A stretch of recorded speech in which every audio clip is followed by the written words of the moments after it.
बांकीपुर विधानसभा उपचुनाव अब सिर्फ एक सीट की लड़ाई नहीं रह गया है। यह बिहार की राजनीति का सबसे बड़ा टेस्ट बनता जा रहा है।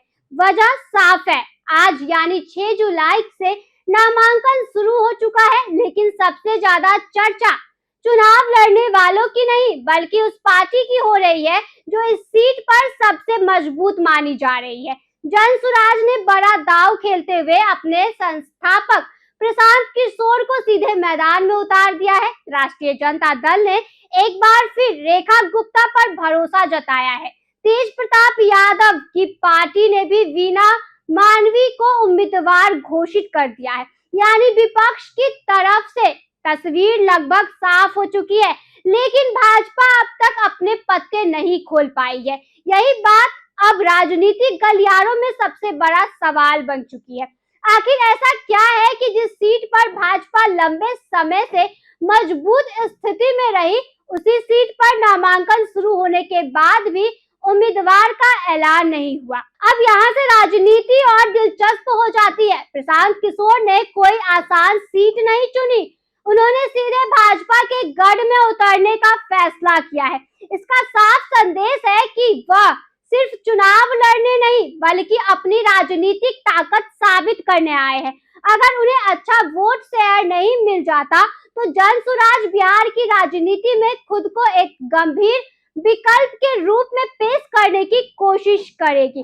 दूसरी तरफ राजद भी इस चुनाव को हल्के में नहीं ले रही। रेखा गुप्ता जो फिर से उम्मीदवार बनकर पार्टी ने संकेत दिया है कि वह मुकाबले में पूरी ताकत लगाएंगी। तेजस्वी यादव जानते हैं कि अगर भाजपा का वोट बढ़ता है या मुकाबला त्रिकोणीय होता है तो राजद के लिए अवसर बन सकता है। इधर तेज प्रताप यादव की पार्टी ने भी वीणा मानवी को मैदान में उतार दिया है। भले उनकी चुनावी ताकत कितनी होगी इस पर अलग अलग राय हो सकती है, लेकिन एक और उम्मीदवार के उतरने से चुनावी समीकरण जरूर बदल सकते हैं। खासकर अगर कुछ इलाकों में वोट का बंटवारा होता है, लेकिन सबसे ज्यादा निगाहें भाजपा पर है। क्या भाजपा किसी बड़े चेहरे को उतारने की तैयारी में है?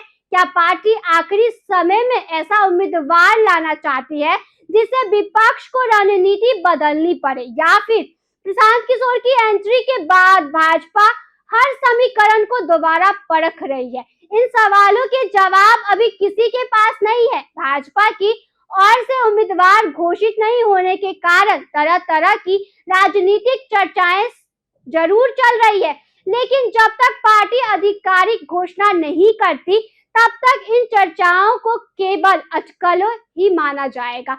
इस एक बात जरूर साफ है, यह उपचुनाव अब सिर्फ भाजपा बनाम राजद नहीं रह गया, यह प्रशांत किशोर की साख भी दांव पर है। तेजस्वी यादव की रणनीति भी परीक्षा में है और भाजपा के सामने अपनी सबसे मजबूत सीट बचाने की चुनौती भी है। याद रखिए, कई बार चुनाव उम्मीदवार नहीं टाइमिंग तय करती है। भाजपा अगर देर से उम्मीदवार घोषित करती है तो उसके पीछे कोई बड़ी रणनीति भी हो सकती है, लेकिन अगर यह देरी संगठन के अंदर की उलझन का संकेत हुई तो विपक्ष इसे बड़ा मुद्दा बनाने में देर नहीं लगाएगा। अब सबकी नजर भाजपा की अगली घोषणा पर है। क्या पार्टी ऐसा चेहरा उतारेगी जो प्रशांत किशोर की चुनावी का सीधा जवाब दे सके, या फिर बांकीपुर का यह चुनाव बिहार की राजनीति में किसी नए अध्याय की शुरुआत करेगा?